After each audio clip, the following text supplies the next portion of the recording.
right, welcome back. This morning we are talking about fun ways to enjoy avocados and the benefits that it could have for your health. That's why we've got Nikki Stahr, who is a dietitian from Hy-Vee, joining us to talk about some fun ways to do so. What's really incredible to me is, and we'll get into this here in a second, you've got all kinds of different ways that you can enjoy avocados. So if you don't like it one way, try the different way. Absolutely. And it's all so good for your health. What are exactly the benefits? So absolutely. So avocados foremost have over 20 vitamins and nutrients, right?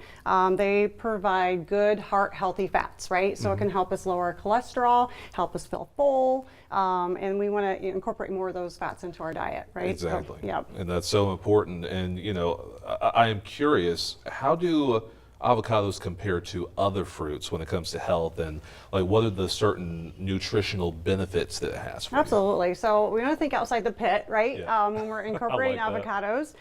So if you don't like avocados just plain, then we can incorporate in things like smoothies, okay? So take a banana for example. A lot of people freeze a banana and put it into their smoothie to make it creamy, more frozen like, but you can do the same thing with frozen avocados. 1/3 of an avocado has 3 grams of fiber and more potassium than a banana. Wow. So you can really pack a nutrient punch in that smoothie, and you don't really taste it. It kind of masks that flavor of what you're making into that smoothie. And that's funny because, you know, I think when people think of potassium, the most basic thing that we're taught is the banana. Right. But we never think about the avocado. Absolutely. So this is a great way you can kind of exchange that out if you don't typically like a banana in your smoothie. So I want to talk a little bit about that smoothie. So what are the different things that you would put in it to maybe, obviously the avocado is the benefit, but also just make sure it's like just right for you. Right. So, I mean, you can start out with any kind of liquid that you like. I mean, almond milk, oat milk, you can do regular milk, you know, you can add some protein to it if you want to punch up the protein a little bit more, but just really, it's just a smoothie is a great way to kind of incorporate your favorite fruits, even some vegetables like spinach and whatnot, and just kind of pack that nutrient punch. So we have a lot of recipes at Hy-Vee.com if you can kind of go through them and find one of your favorites. And I want to give a shout out to Dana also, because Dana has become a big fan of avocado toast. Yes, okay. So we've been seeing a lot of that around here lately. So we talk about adding, using avocado as a spread, okay? So really what you're gonna do is just mash up your avocado, and then you're gonna add some like lemon juice, maybe some garlic, maybe some pepper, and use it as a spread on sandwiches or wraps or on toast. So it makes a nice creamy spread that's heart healthy. It's gonna keep you fuller and a little bit more satisfied too. I do want to dig into that a little bit more. So you talk about the importance that it has on your heart, on your heart health.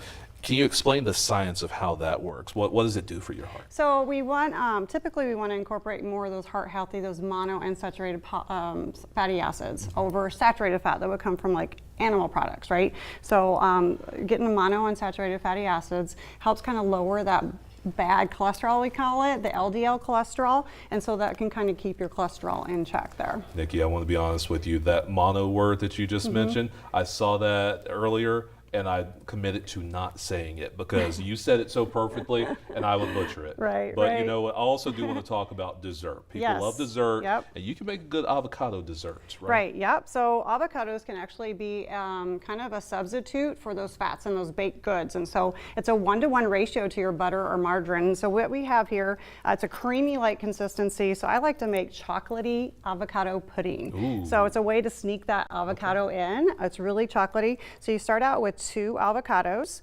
cut out the flesh, and then you're going to add just baking cocoa, a little agave nectar, and then some almond milk. And you're going to blend that up with a little vanilla into a blender and then serve it. And I'd like to add a little bit of crunched pistachios over the top. I like that. Pistachio chocolate, so it's nice and creamy, and it sneaks in that ingredient that, you know, no one has to know about. Man, you know that's good. That sounds delicious. I want to also ask you about this. So when it comes to like, you know, when you think about a lot of fruits, you're looking at certain things to tell, is it good, is it bad, you know, like, is this the right one? Is there anything, because I'm not one who eats a lot of avocados, is there anything you need to look for in your avocado? Sure. So a good way to, so when you talk about like ripeness, right? So when you look here in the basket of avocados, you're going to see one that's not so ripe. It's really bright green. It's going to be a little more firm. And then one that's getting more ripe is going to turn a little darker green, almost to purple, almost to black. So, and then when you feel it, it's going to give a little bit. So that's the time to really use those avocados.